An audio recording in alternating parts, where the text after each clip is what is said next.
오늘 이 아침에 우리에게 주신 하나님의 생명의 말씀은 신약성경 310페이지 에베소서 2장 5절에서 9절까지 말씀입니다. 제가 하나님 말씀을 봉독해 드리겠습니다. 하나님 말씀을 경청하시기 바랍니다. 허물로 죽은 우리를 그리스도와 함께 살리셨고 너희가 은혜로 구원을 얻은 것이라. 또 함께 일으키사 그리스도 예수 안에서 함께 하늘에 앉히시니 이는 그리스도 예수 안에서 우리에게 자비하심으로써 그 은혜의 지극히 풍성함을 오는 여러 세대에 나타내려 하심이니라. 너희가 그 은혜를 인하여 믿음으로 말미암아 구원을 얻었나니 이것이 너희에게서 난 것이 아니요 하나님의 선물이라. 행위에서 난 것이 아니니 이는 누구든지 자랑치 못하게 함이니라. 아멘. 오늘은 에베소서 2장 5절에서 9절까지 말씀을 중심으로 눈물 너머로 간직한 은혜라는 제목으로 하나님 말씀을 선포하도록 하겠습니다. 우리는 이 세상에 살아갈 동안에 하나님의 은혜로 살아가는 줄로 믿습니다. 하나님의 은혜를 생각하면 나 같은 죄인을 구원하여 주신 그 은혜 얼마나 감사한지 모릅니다. 지금도 전 세계에는 가난과 굶주림 때문에 얼마나 많은 사람들이 죽어가고 있는지 모릅니다. 군 네이버라는 그 조사 보고에 따르면 지금도 1분에 30명이 굶주림으로 죽어가고 있고 하루에도 5만 명 정도가 굶주림 때문에 죽어가고 있다는 것이죠. 이것을 거꾸로 생각해 보면 이 순간도 하나님의 복음을 한 번도 들어보지 못하고 순전히 가난과 굶주림 때문에 죽어가는 우리의 이웃들이 너무나 많은 시대에 살고 있다는 것입니다. 그런데 우리를 주의 전으로 불러주셔서 하나님께 예배 드리는 자리로, 하나님의 은혜의 자리로 불러주신 하나님께 감사하는 저와 여러분이 되기를 원합니다. 세상은 절망적인 시각으로 바라보면 너무나 안타깝고 절망적이지만 그래도 우리가 믿음 안에서 살아간다는 것은, 하나님의 은혜 안에 살아간다는 것은 이 절망적인 세상 가운데서도 하나님의 섭리와 계획을 통해서 하나님의 뜻을 발견하며 살아간다는 것입니다. 이것을 신학적으로 보면 기독교적인 세계관이라고 말합니다. 비록 세상에 고난과 어렵고 힘든 상황이 있다 할지라도 이 상황과 모든 섭리가 하나님의 계획 안에 있다면 여러분이 겪는 어렵고 힘든 순간을 하나님께서 반드시 지나가게 하여 주실 줄로 믿습니다. 그래서 우리가 어렵고 힘든 순간마다 이 땅의 고난을 바라보지 않고 천국의 소망을 두면서 살아가게 된다는 것입니다.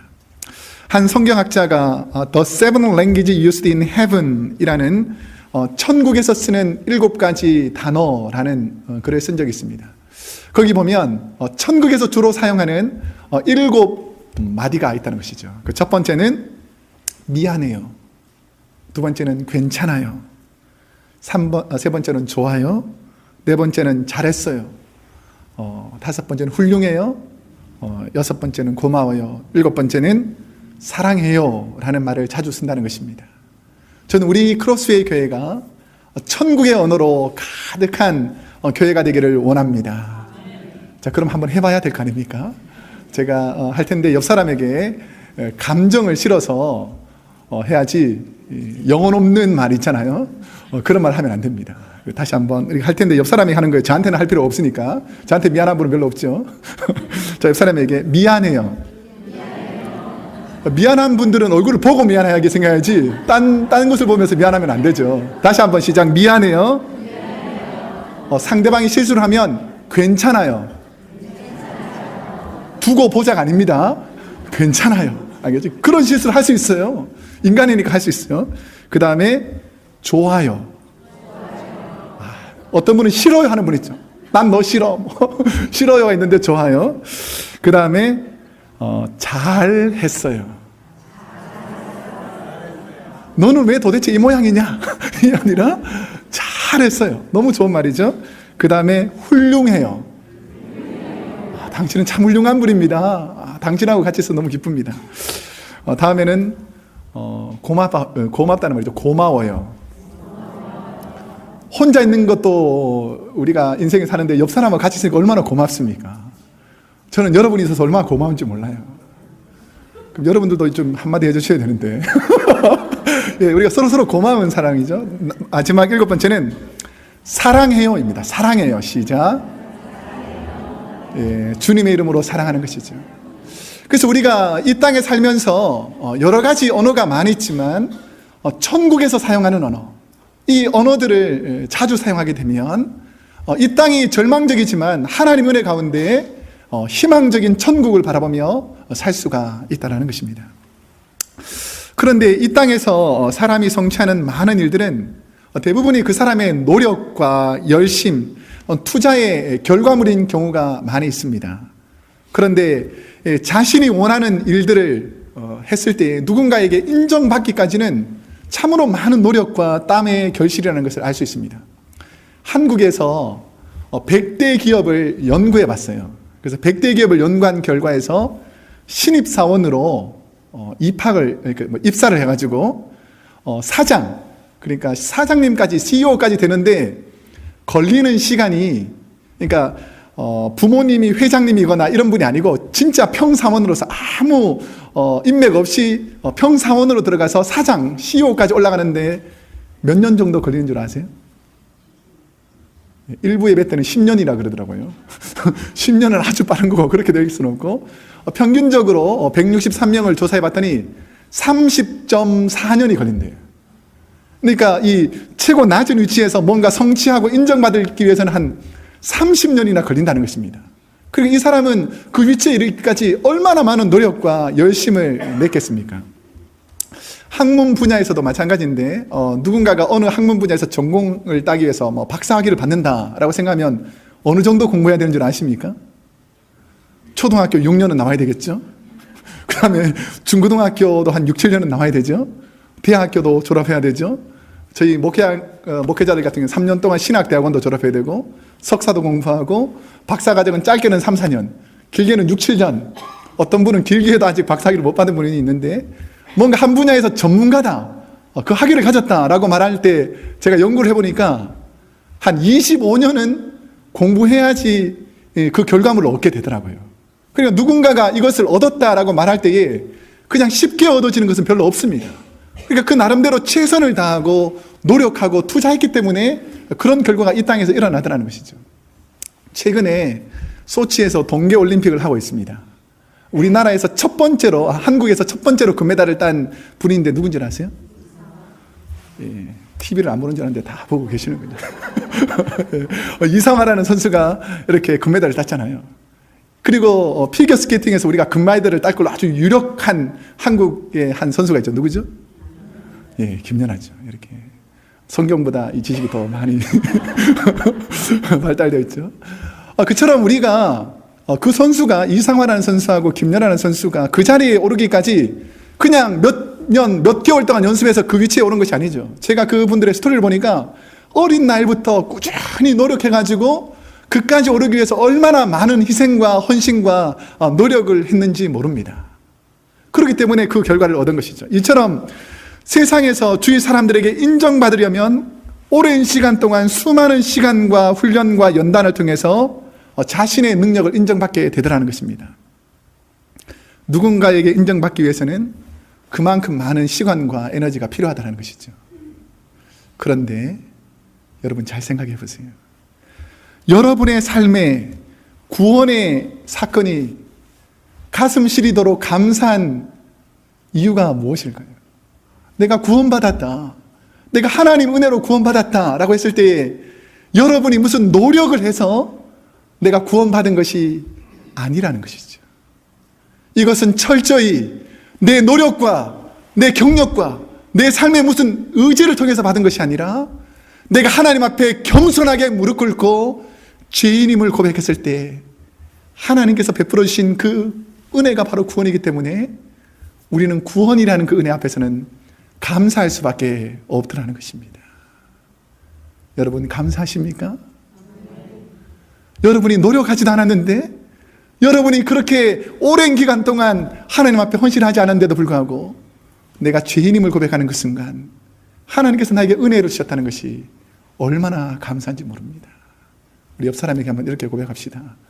감사하며 삽시다.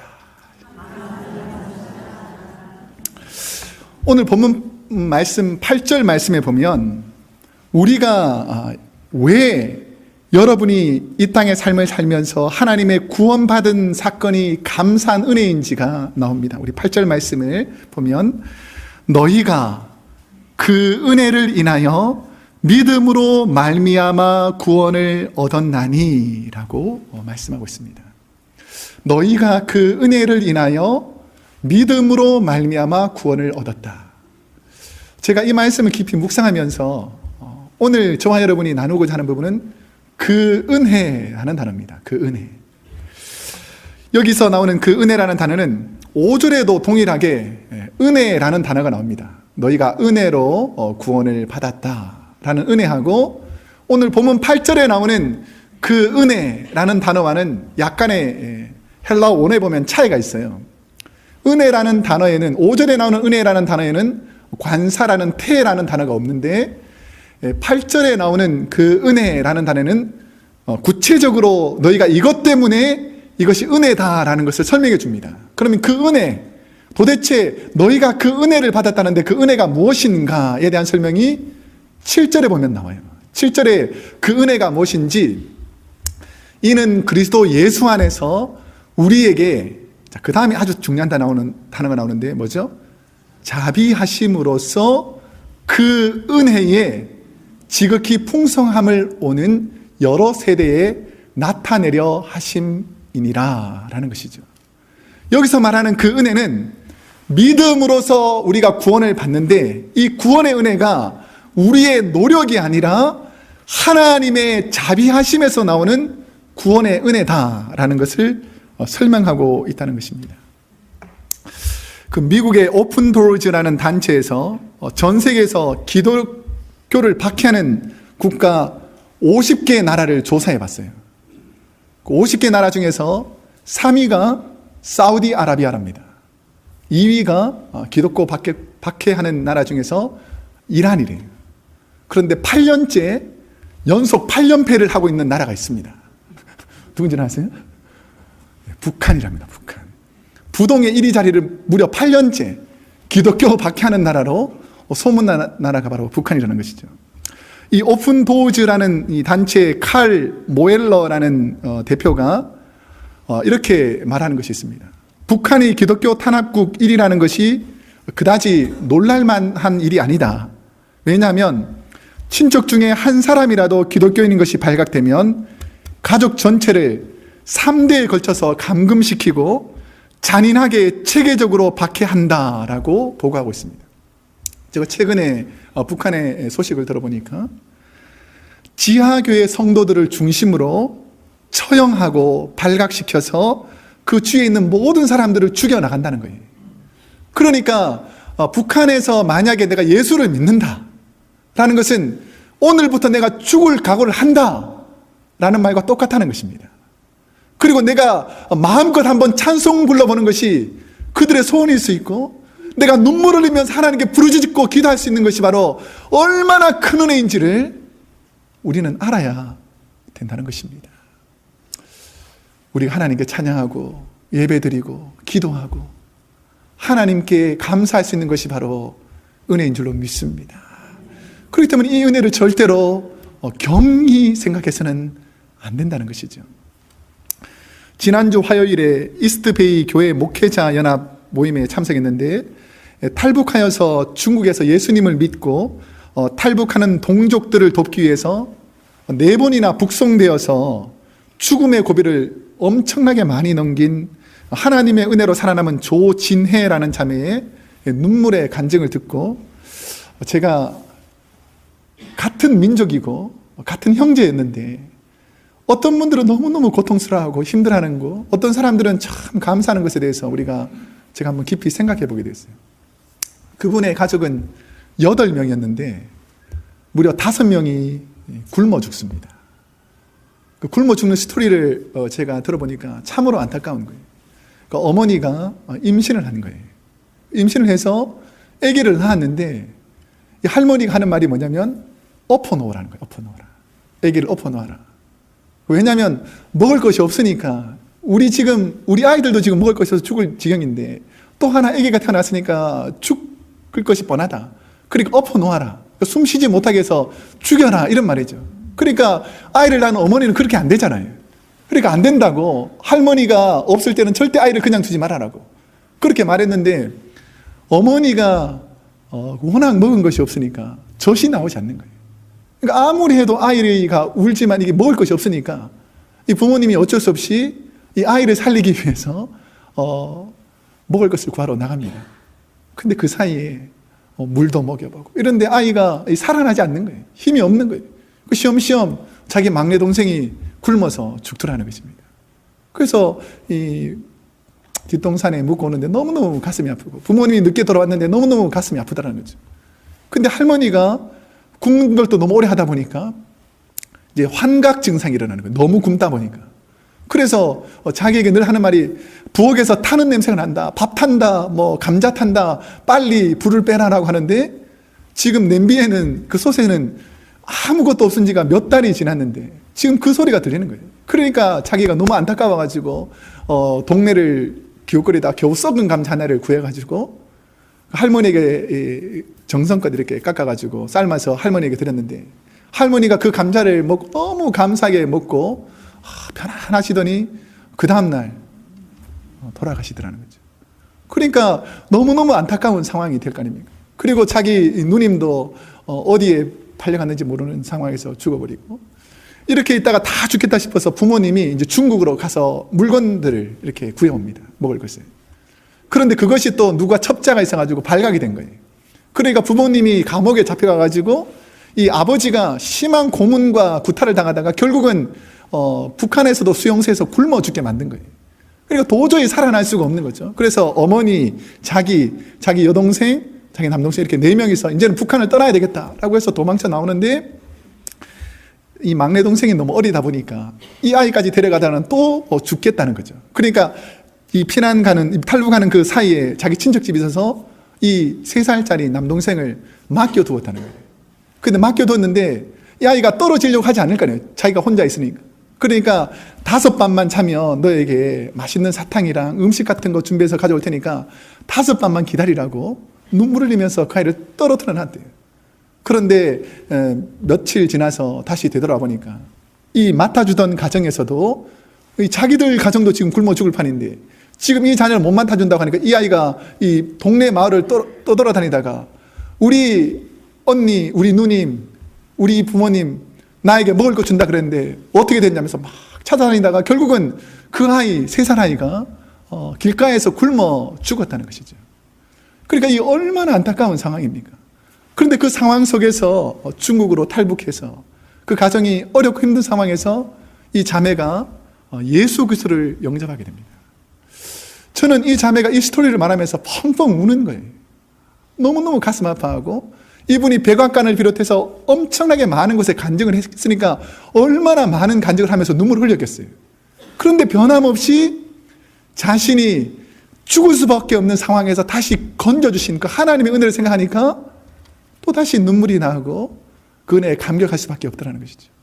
그래서 지금도 탈북자를 돕는 일들 하는데, 이 스토리를 들어보면 4번이나 북한으로 끌려가서 강제 수용돼서 이제는 끌려가기만 하면 죽는다, 예수 믿는 것이 발각되면 죽는다라고 하는 그 순간에도 하나님이 도와주셔서 몇 번의 생명을 건져내어 주시더라는 것이죠. 저는 이 스토리를 보면서 너무너무 제 마음이 아팠습니다. 그리고 이렇게 좋은 환경에서, 나에게 주어진 이렇게 좋은 환경 속에서도 불평하고 원망하고 감사하지 못하는 부족한 우리의 마음을 보면서 하나님께 회개하게 됐어요. 여러분, 우리가 지금 받아 누리는 은혜가 얼마나 귀한 은혜인지를 깨닫기를 소원합니다. 지금도 이 구원의 은혜를 받기 위해서 많은 사람들은 목숨까지 내어놓고, 내가 이 구원의 영혼들을 살려내기 위해서 수많은 고난 속에서도 이 구원의 하나님을 바라보는 많은 사람들이 있다는 것을 기억하고, 우리 크로스웨이 교회가 죽어가는 영혼들을 향한 뜨거운 구원의 감격이 일어나기를 축복합니다. 그러면 구원이 저와 여러분에게 어떤 의미가 있기에 은혜가 되겠습니까? 우리가 받은 구원의 은혜가 얼마나 큰 은혜인지 알려면 만약에 구원받지 못하였을 때 생길 수 있는 참혹한 죽음 이후의 결과를 볼 수가 있어야 됩니다. 성경은 인간의 정체성, 타락한 인간의 운명을 로마서 3장 23절에 보면 모든 사람이 죄를 범하였음에 하나님의 영광에 이르지 못하더니 라는 것이죠. 그러니까 원래 인간은 죄로 죽을 운명으로 이 땅에 태어났다는 거예요. 아담의 후손인 모든 사람은 죄에서 자유할 사람이 없다는 것입니다. 그렇기 때문에 모든 사람은 죄를 범하였으니까 하나님의 영광에 이르지 못하고 죽음의 위치에 있다는 것이죠. 그런데 이 죄의 대가가 무엇인가? 로마서 6장 23절에 보면 죄의 싹슨 사망이요 하나님의 은사는 그리스도 예수 우리 주 예수 안에 있는 영생이니라 라는 것이죠. 그래서 죄를 지은 인간의 대가는 반드시 사망이 임하게 되었습니다. 이 사망이 인간의 죽음으로 끝나는 것이 아니라는 것이죠. 히브리서 9장 27절에 보면 한 번 죽는 것은 사람에게 정하신 것이요 그 후에는 심판이 있다는 것입니다.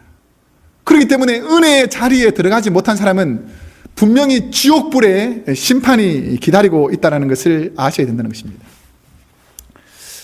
여러분은 지옥이 어떤 곳이라고 생각하십니까?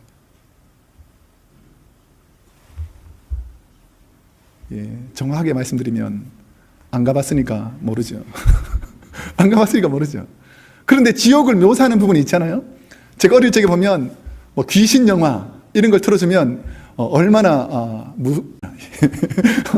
얼마나 무서운지 모릅니다. 그런데 이 귀신 영화에서 보면 막 떨리잖아요. 그래서 어릴 적에 그 무슨 무서운 영화라 귀신 영화를 보고 나면 할머니 댁에는 화장실이 이렇게 집에 있는 게 아니고 떨어져 있는 게 밖에. 와, 이거 얼마나 우들우들 떨리는지 모릅니다.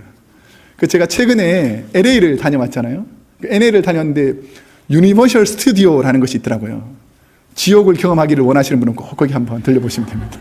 들어가면 입구 첫 번째에 무슨 귀신의 집 같은 체험관이 있어요. 나는 귀신을 워낙 싫어하기 때문에 들어가기 싫은데 우리 두 아들들이 한번 들어가 봐야 된다고. 꼭 들어가고 싶다고. 그럼 너희들끼리 들어간다는데 안 들어간다는 거예요. 지옥은 이렇게 끌어당기는 힘이 있습니다. 혼자 안 가는 거죠. 같이 들어가라는 거예요. 체험하기 싫은데 그래도 한번 체험해야 되겠다. 그래서 우리 아내는 벌써 도망가서 저쪽 밖에 있고 나랑 이렇게 체험관으로 들어가는데 첫 발을 내딛는 순간부터 이런 생각이 들었어요. 잘못 들어왔구나. 이게 또 어떤 게 되냐면 다른 곳은 앞으로 갔다 뒤로 나올 수 있는데 여기는 계속 사람들이 뒤에서 계속 들어오니까 뒤로는 못 나오는 거예요. 한 번 가면 끝까지 가야 되는 거예요. 이 곳곳에서 막 하고 막 소리 지르고 막 음악 나오고 막 너무너무 무섭고 싫은 거예요. 그런데 그것보다 더 무서운 건 옆에서 막 소리 지르는 사람들 막 그것 때문에 내가 죽겠는 거예요. 근데 볼 때는 건물이 별로 안 컸는데 들어가니까 얼마나 긴지 주여 하면서 빨리 이 지옥에서 나게 해 주시옵소서 하면서 이렇게 드디어 이제 마지막 입구에 딱 나왔어요. 그러니까 더 놀라운 일들이 있는 거예요. 엄마 따라온 꼬마들이 막 밖에서 울고 난리가 났는 거예요. 와 울고 아니까 다를까 부모님도 정신이 나가서 이렇게 제가 생각해보면서 주여 다시는 이런 것을 체험하지 않게 하여 주옵소서라고 생각했습니다. 제가 이렇게 우습게 얘기했지만 진짜 지옥은 더 심각합니다. 얼마나 참혹한지 예수님의 말씀을 통해서 지옥에 대해서 이렇게 말합니다. 마가복음 9장 48절에서 49절에 보면 만일 내 눈이 너를 범죄케 하거든 빼어버리라. 한 눈으로 하나님 나라에 들어가는 것이 두 눈을 가지고 지옥에 던지는 것보다 나으니라. 거기는 구더기도 죽지 않고 불도 꺼지지 아니하느니라. 사람마다 불로서 소금치듯 함을 받으리라 라는 것이죠. 얼마나 고통스러운지를 알게 된다는 것입니다. 제가 요즘은 잘 못 보는데 어릴 적에 보면 비가 오곤 하면 땅에서 지렁이 같은 게 이렇게 많이 나타났어요. 그러면 동네 꼬마 개구장이들이 이 지렁이를 그냥 가만히 두지 않습니다. 아주 잔인하게 죽이는 방법인데 혹시 아시나요? 소금이라고 말하는 분은 다 경험 있는 거죠. 이렇게 소금 꺼내가지고 이 지렁이를 뿌리면 막 지렁이 막 죽겠다고 막 움직이죠. 그러니까 얼마나 고통스럽겠어요. 그런데 불로서 소금치듯 한다는 것은 이것보다 훨씬 더 고통스럽다는 것이죠. 여러분 혹시 이렇게 상처 이렇게 나본 적 있죠? 이렇게 거기다가 만약에 약을 바르지 않고 소금을 뿌린다. 여러분 어떻겠어요? 근데 이런 고통과는 비교도 되지 않는 고통이 바로 지옥의 고통이다라는 것을 말하는 거예요. 저는 없는 얘기를 지어서 내는 것이 아니라 성경이 그렇게 지옥이 악하고 힘들고 고난스러운 거니까 가지 말아야 된다는 것이죠. 우리 교회 성도님들 다 천국 백성인 것을 감사하기를 소원합니다. 여기서 잘 들어야 돼요.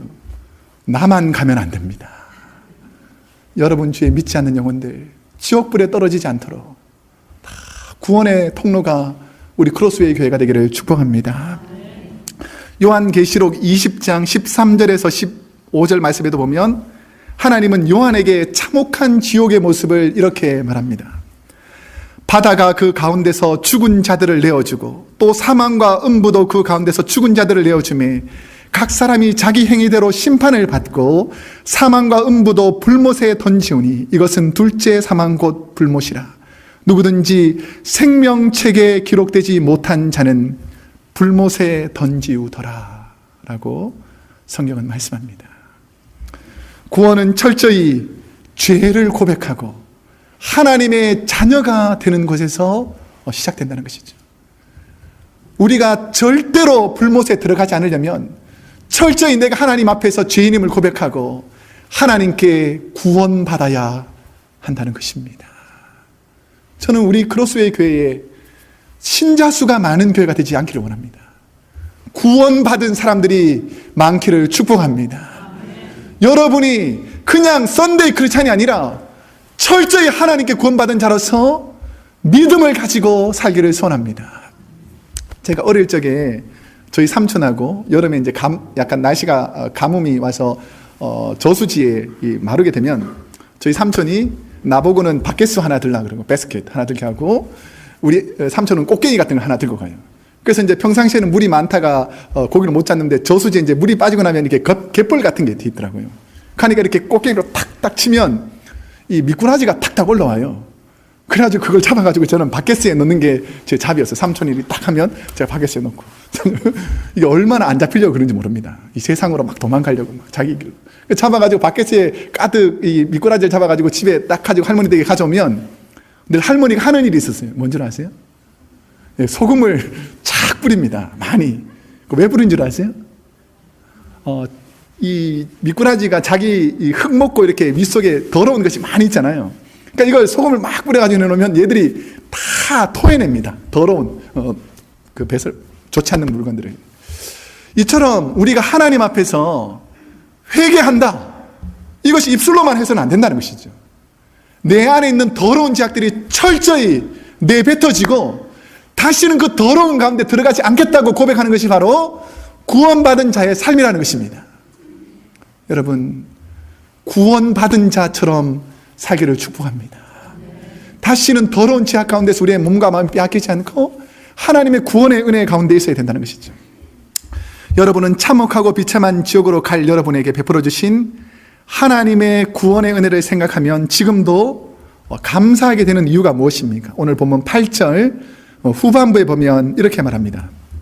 너희가 그 은혜를 인하여 믿음으로 말미암아 구원을 얻었나니 그 다음에 보면 이것이라고 나오죠. 이것이라는 것이 뭐냐면 이 구원의 사건이 라는 뜻입니다. 이것이 너희에게서 난 것이 아니요 하나님의 선물이라 행위에서 난 것이 아니니 이는 누구든지 자랑치 못하게 하려 함이니라 라고 성경이 말하고 있습니다. 여기서 행위에서 난 것이 아니다 라고 말할 때 이 헬라어로는 우크, 엑스, 에르곤이라고 하는데 우크라는 단어는 아니다 라는 것이, 그 다음에 에크라는 단어는 뭐뭐로부터 라는 뜻이고 에르곤이라는 뜻은 행위라는 뜻입니다. 그러니까 여러분의 구원이 여러분의 무슨 행위나 의로움 때문에 된 것이 아니라 하나님께서 주시는 전적인 선물이다 라는 것을 기억하라는 것이죠.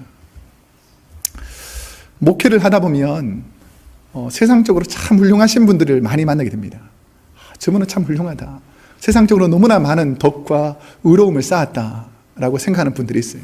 그래서 얘기할 때마다 참 존경스럽습니다. 참 귀한 분입니다. 라고 하는데 세상에서 성공하고 자기 업적을 이루었고 그럼에도 불구하고 예수님을 믿지 않는 분들을 만날 때가 있어요. 그럴 때 공통적으로 느끼는 그런 마음이 뭐냐면 참 훌륭하시고 좋은 분이시지만 자기가 다 이루었기 때문에 내 의지로 다 이루었기 때문에 누구에게 감사하는 마음이 별로 있지 않습니다. 그런데 여러분, 구원은 전적인 하나님의 은혜로 우리에게 임했다는 사실을 잊지 않기를 원합니다. 내가 죄인 되었을 때, 내가 버림받았을 때, 내가 세상에서 조랑당했을 때 우리 주님께서 나에게 오셔서 네가 회개하고 구원의 자리로 나오라 라고 말씀하셨다는 거죠. 저는 이 구원의 사건을 살필 때마다 제 마음속으로 떠오르는 한 성경의 스토리가 나오는데 그것이 바로 요한복음 8장 1절 이후에 나오는 한 가늠한 여인에 관한 스토리입니다. 우리가 잘 아는 이 한 가늠한 여인은 서기관과 바리새인들이 가늠한 여인을 주님께 데리고 와서 이 가늠한 여인을 앞장세워 예수님을 잡아 십자가에 못 박아 죽일 궁리를 하기 위해서 이 한 가늠한 여인을 데리고 옵니다. 그런데 가늠하다 현장에서 잡힌 여인을 예수님께 끌고 온 시점이 있어요. 우리가 이 스토리는 잘 아는데 예수님이 무슨 일을 하고 계실 때에 이 현장에서 가늠한 여인을 잡아왔는지를 아는 분들은 그다지 많지가 않더라는 거죠. 이 스토리를 다시 한번 성경으로 가서 읽어보시면 서기관과 바리새인들은 예수를 잡으려고 예수님께서 성전에서 하나님의 복음을 전파하고 가르치고 있는 가장 신성한 시간에 현장에서 가늠하다가 잡힌, 그때 당시의 법으로 보면 죄악 중에서 가장 처참한 죄, 가장 형편없는 죄, 현장에서 가늠하다 잡혔기 때문에 돌로 던져 죽일 수 있는 그런 강력한 죄를 지은 여인을 끌고 오는 것이죠. 여인으로서 얼마나 부끄러웠겠어요. 다른 장소도 아니라 우리가 지금 예배를 드리는데 한 여인이 가늠하다가 이 현장에 붙잡혀 와서 끌려왔다고 생각하면 이 여인이 얼마나 부끄럽겠습니까? 근데 더 무서운 것은 뭐냐면 북한에서 인민재판하듯이 예수 믿는다는 그 이유 때문에 많은 사람들 앞에서 끌고 와서 이제 죽이는 거죠. 근데 유대 당시의 풍습도 예수 믿는다는 그 이유 때문에 죽어가는 사람들이 참으로 많이 있었잖아요. 근데 지금 모세 율법 때문에 가늠하다가 현장에 잡혔기 때문에 이제는 법을 가지고 합법적으로 이 여인을 돌로 쳐서 죽인다는 것입니다. 그러니까 벌써 이 여인이 가늠하다가 잡혀오니까 많은 사람들이 돌을 들고 죽이려고 지금 준비를 하고 있는 것이죠. 자, 여기서 한번 우리가 고민해 볼 부분이 있습니다. 혹시 여러분은 마음속으로 한 번도 음욕을 품지 않고 살아가는 분이 있습니까? 내 마음속에 전혀 음탕한 생각을 하지 않고 살아가는 사람이 있습니까? 부족한 목회자인 저에게도 여러 가지 죄악이 날마다 노출되어 있는데 이 가늠한 현장에 있는 여인의 자리에 만약에 저와 여러분이 있다면 여러분은 어떻게 하실 것입니까? 이 고난의 자리에, 죽음의 자리에 내가 딱 놓여 있다면 그 순간 여러분은 누구를 바라봐야 하겠습니까? 우리가 천국문 앞에 있느냐 지옥문에 있느냐라는 것은 구원의 사건과 밀접한 관련이 있습니다. 이 땅에 살아가는 날 동안 주님이 우리를 건져주시지 않았다면 이 여인은 아마 돌에 맞아 죽었을 것입니다. 저와 여러분은 예수님을 구주로 영접하지 않았다면 영원한 지옥불 앞에서 자유할 수 없었을 것입니다. 근데 우리 하나님께서 우리를 건져주셨기 때문에 우리가 여기 있다는 사실을 잊지 않기를 축복합니다. 저는 늘 우리 크로스웨이 교회를 생각하면서 하나님께 눈물로 기도하는 것들이 있습니다. 우리 크로스웨이 교회가 어떤 곳이 되어야 하겠습니까? 율법 앞에 돌을 들고 서 있는 사람들이 아니라 죄인이었던 우리가 예수님 때문에 회복받고 치료받는 것이 바로 우리 교회가 되기를 소원합니다. 연약한 자들의 모임이기 때문에 연약한 부분이 보일 수밖에 없지만 연약한 사람을 향해서 돌을 드는 사람이 아니라 우리 주님의 사랑으로 다가가서 나도 너를 정죄하지 않을 터니 다시는 죄악 가운데 있지 말라는 하나님의 은혜의 말씀이 우리의 삶을 주장하기를 소원합니다. 제가 성경 말씀에서 가장 찔리는 말씀 중에 하나가 비판을 받지 아니하려거든 비판하지 말라라는 말이 있습니다. 우리가 오늘날 많은 사람들이 비판하는 데는 앞장서 있지만 회개하는 데는 너무나 뒷걸음쳐 있다는 것이죠. 하나님 앞에서 회개하는 저와 여러분이 되기를 축복합니다. 올 한 해 우리 교회 표어가 성령의 충만으로 은혜 안에 사는 기쁨입니다. 은혜를 경험하려면 우선 구원의 은혜를 경험해야 된다는 것이죠. 이제 말씀을 맺겠습니다. 저는 목회를 하면서 나같이 부족한 자에게 베풀어 주신 하나님의 은혜를 생각하면 눈물이 날 때가 한두 번이 아닙니다. 그리고 저는 목회를 하면서 하나님 앞에 진실로 회개하며 은혜의 눈물을 흘리며 기도하는 분들을 유심히 살펴봅니다. 믿음 생활에서 제일 중요한 것은 은혜 안에 살아가는 거예요. 자기 욕심대로 살아가는 것이 아니죠. 내 자랑거리 자랑하며 살아가는 것이 아니죠. 특별히 교회는 은혜 안에 살아가는 것입니다.